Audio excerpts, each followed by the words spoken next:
Salut, bienvenue dans ma chaîne Histoire du soir. Salam alaikum. Toujours avec le grand poète libanais Khalil Gibran, et toujours avec ce livre Le Fou, dont j'ai lu toutes les histoires et tous les textes. Et en parcourant cette œuvre, cette jolie œuvre, on trouve une mine de symboles, de sens et d'idées, de leçons, etc., etc. Et comme je vous l'ai dit, ce grand poète est décédé à un âge précoce, c'est-à-dire à 48 ans. Mais quand on parcourt cette œuvre, et aussi pour ceux qui ont lu ces grandes œuvres mondiales, on sait qu'il a fait une bibliographie prolifique, très grandiose, très sensible dans le domaine, très marquante, très sensible dans le domaine de la littérature.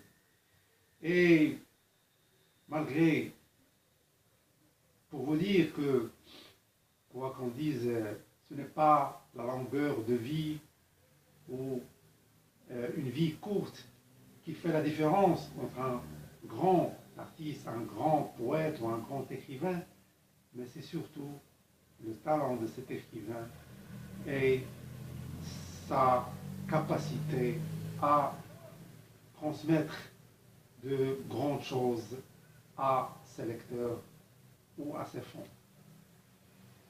Et je me rappelle un autre exemple, celui du poète tunisien très connu, Aboul Qasim Chabi, et dont le peuple marocain, même le peuple arabe, répète toujours ses poèmes et ses vers, tels que, je le traduis, un petit vers de sa grande poésie.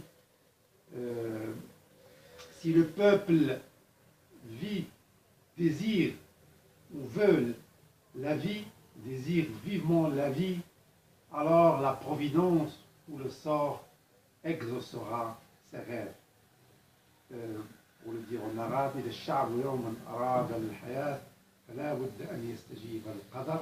si le peuple désire vivement la vie, la providence, le sort exaucera ses rêves, réalisera ses rêves, ou son rêve. Voilà. Donc, je retourne à l'œuvre, à cette œuvre très jolie, de Khalil Gibran, Le Fou.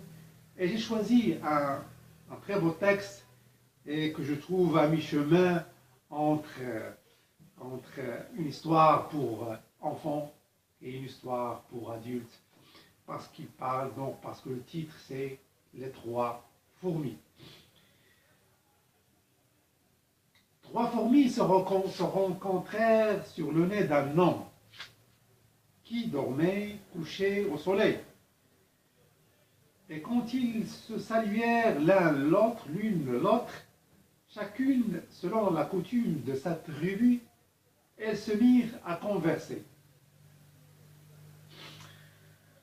La première dit: « Je n'ai jamais vu de plaine et de collines aussi arides que celle-ci.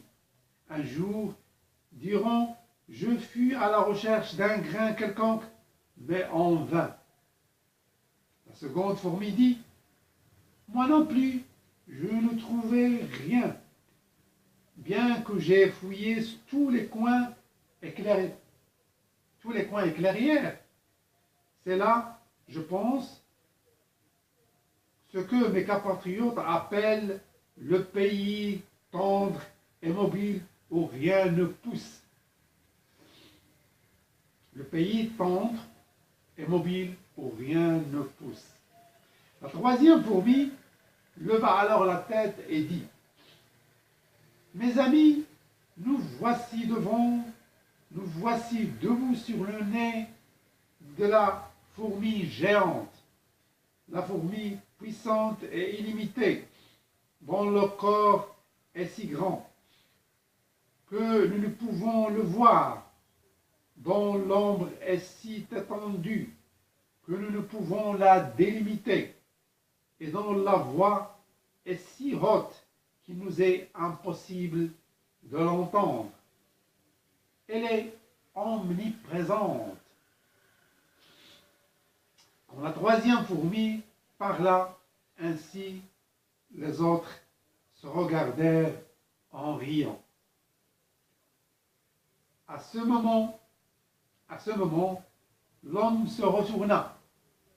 Il dormait encore quand il leva la main, se gratta le nez et écrasa les trois fourmis. Voilà